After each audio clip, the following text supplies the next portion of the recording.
So I am getting a heddle knit on the warp weighted loom. So what that is going to look like is using cotton butcher cord, and I am basically knitting a little channel. The camera comes right over here. You can hopefully see that there is a little channel around each of these threads. So any of the back threads, I need to have a way of bringing those forward. And so this gives each of those back threads a way of being pulled up when this bar gets lifted into position.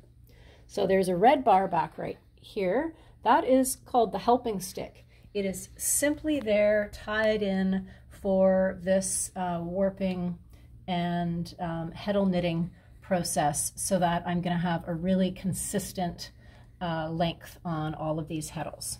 So what this looks like, I've started on the one side, I'm working my way along. I am noting here, this is my last one that has been done.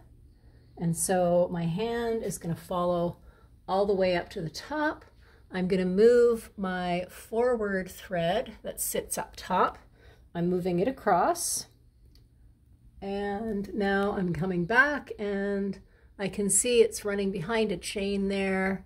So I know that's my back one. That's kind of a safety line. And my hand can come right along, and then I know I am getting the right one made into its own little heddle. So what I'm going to do is come around the back of the helping stick. I come on the back right hand side, and then I come on the bottom left hand side of that thread. So if you look here, you can see that there is basically a separate little channel that is holding that one thread.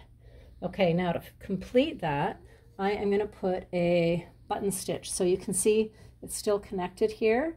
I'm going to give this about 3 twists, and then I bring the rest of my threads through, and I'm going to seat the knot as close as I can right in row with the others. Nice and tight. And now I'm going to, I've got my threads completely manky there, but I'm going to put one more just around the heddle stick.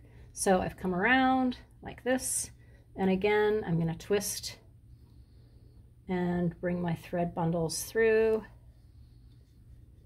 And again, I'm going to work to just get that to seat that knot as much as I can in a nice straight line, nice and tight. Okay, and so now I'm going to just come back and I'm going to make sure there's the one. I'm going to bring my next one, which is a front, over. Let it join the right hand side, and then I'm looking at my next back one.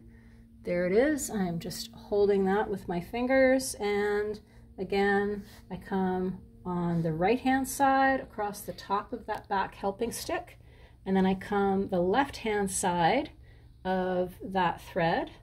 So there I am. There is my individual channel right on this one. I think of them as being little corrals.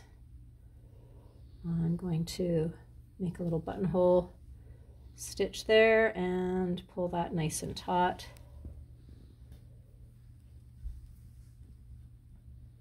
And get that situated nice and tight. Now I have discovered that when you are really weaving up a storm and your heddle stick is lifting up and down into position, the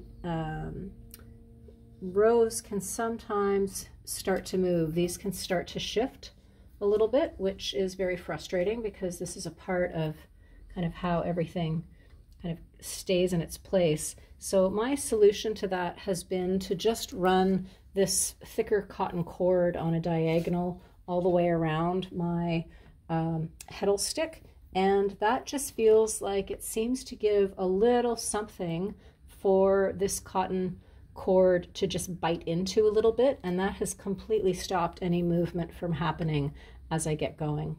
So that is basically where I'm at. If you see right down in here, you can see again how there is one thread and it has its own separate little channel that it is running in. So I am not quite a quarter of the way through. I'm going to keep at this.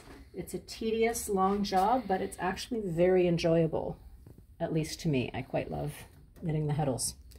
And then I'm in action, ready to go.